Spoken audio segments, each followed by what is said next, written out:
I'm Shadi and I went to Ghana in the west of Africa last summer in 2012, and I volunteered in an orphanage, and I also taught an HIV, AIDS and sexual health programme in the districts in the area that I worked in. So we all travelled to the hospital that day, and it was me and a big group of volunteers, and we went in two separate groups to see this little baby, and he was lying in the bed and completely on his own, like an 18-month-old baby on a bed, not in a cot, with no one next to him. And the story was that he was thought to have had Down syndrome, and his mother had abandoned him in a river because children with any sort of disability are thought to be cursed in, I think, any part of Africa. So he was abandoned in this river, and he'd been found and brought to the hospital, and the orphanage had been contacted, obviously, to come and take him and give him somewhere to live. So we all went in to see him, and he was just laying there with no one. And the first group of volunteers went in. I can't remember which group I was in, but the first group went in and saw him, and then they came out, and then the second group went in, and I just saw this little boy laying there, and he was just the cutest little thing I've ever seen in my life. And I just couldn't really understand why anyone would have left him.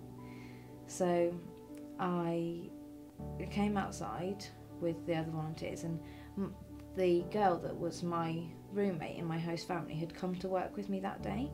Her name was Heather, and she just wanted to see what I did at work, because she was doing a medical programme and I was doing a care programme. And we were sat outside the clinic, and she just looked at me and she was like, "You're not okay, are you?"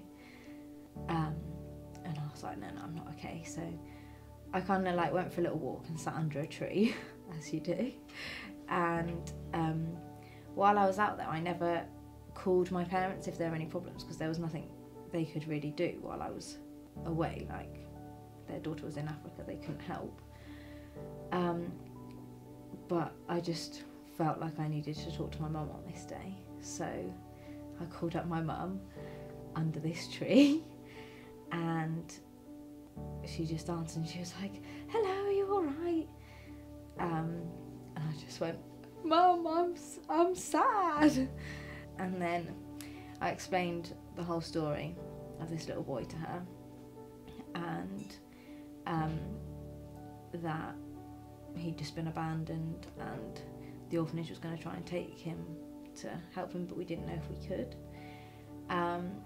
So then I went back in, and I saw Elvis, who is the director of the orphanage, and asked him what the possibility was of us being able to take him that day, and he said he didn't think it was going to be possible because we didn't have the right facilities for him, for anyone to look after him.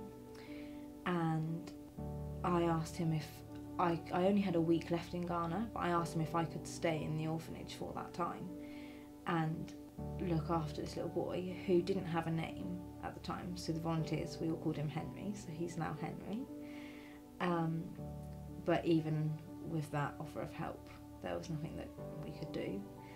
So me and my roommate that had come with me to work, we sat with him, and I held him for, I think it was 4 hours I held him for, and he hadn't been fed, so I was like, "Give me the food," and I fed him.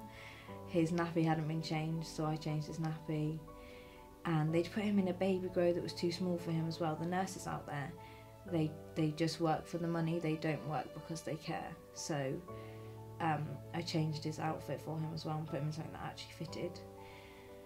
And then we had to leave him, and there was nothing we could do for him. I tried to go back and see him the next day, but we had to go and deliver some clothes and some food to another community, so it wasn't possible. And I found out last week that he's still in Ghana, and he still hasn't been adopted, and he's just still there. So I hope one day I'll be able to see him again, because it's just all I think about every day. He's the first thing I think of when I wake up. in the morning. But yeah, that's the story of Henry. If people have any questions or want to get in touch with me, I'm really open to having a chat with people about it, so feel free to give me an email or Facebook. We'll attach all of that in the links below.